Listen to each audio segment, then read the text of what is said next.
What do you do when it starts smelling a little funky down there? Fishy, veggie, strange.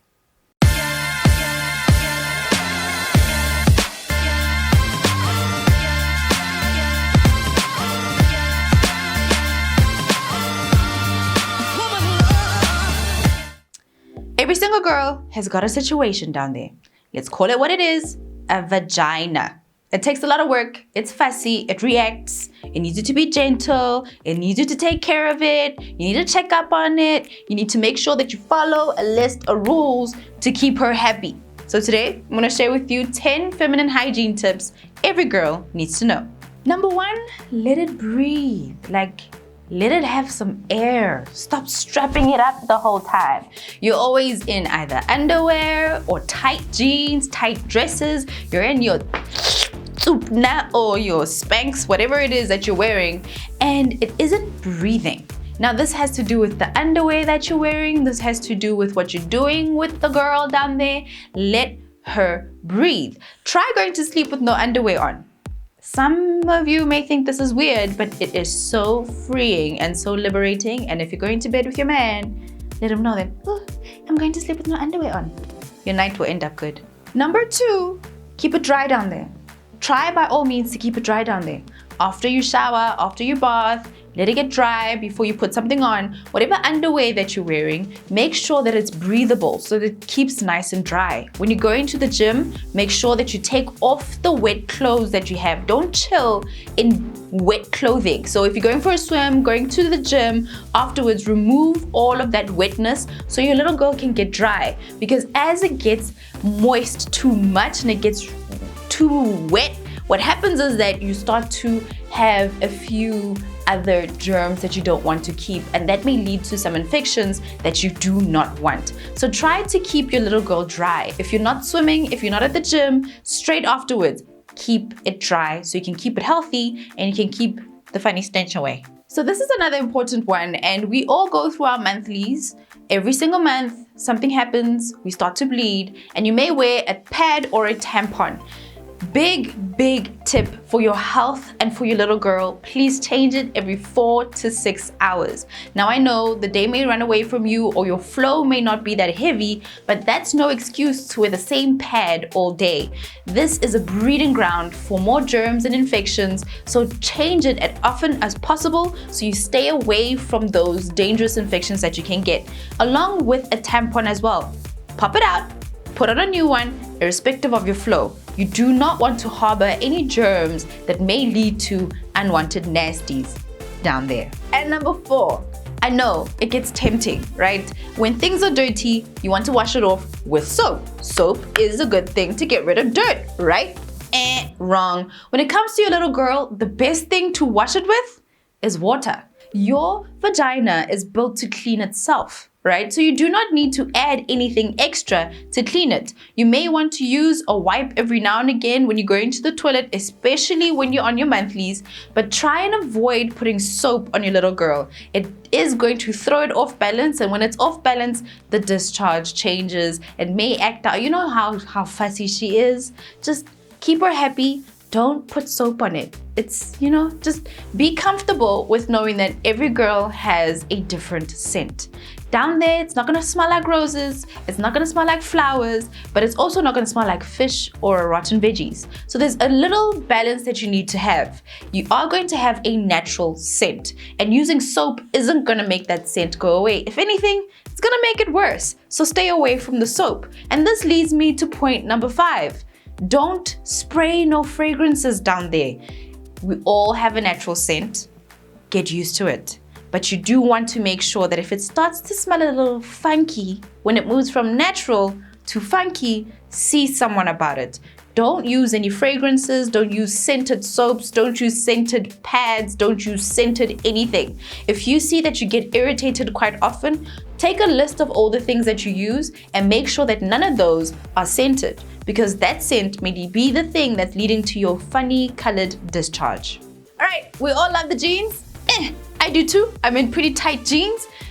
Try and give your little girl, your hoo-ha, your vagina a break every now and again. So you want to try and stay away from wearing tight clothes all the time. Like we said, you want her to breathe, right? So you go to bed, you're in a tight bendy. You wake up, you're in a tight something else. She never gets to breathe. So you need to give her some space to breathe. Wear a dress. Try and switch it up sometimes. Because when it is tight, it gets moist. It never has some dryness. And like you know, without the breathing, this may make her unhappy. And when she acts out with a yeast infection. She acts out with funny colored discharge. She acts out with swelling. So try and give her some space by switching up the type of clothing that you wear. So cotton underwear and a dress sometimes.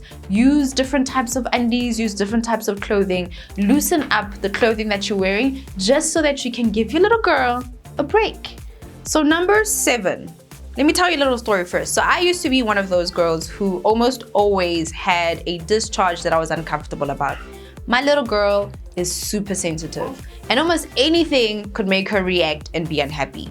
So I started looking at everything. No more public toilets, no more sitting on anything, unscented stuff all the time. But there was one extra thing that I was missing out on. I was consuming a bit too much starch, and this actually started to affect my little girl. So watch what you eat. If you see that your discharge keeps changing or you're consuming a little bit of extra foods, I've seen this from other girls as well who are just like, listen, I've got too much yeast in my system and that is just producing the infections that I don't want, then you should watch what you eat. What you eat can affect how it smells. Some people believe that eating things like pineapples can actually increase the nice scent of your little girl. So you should look at the foods that you eat and how your little girl reacts to that. Everybody's different and everybody reacts differently to different things. This is what worked for me and it may work for you. So look at your diet. Maybe you want to change a few things. Maybe it is a little uneven, leaning towards things that have yeast and starch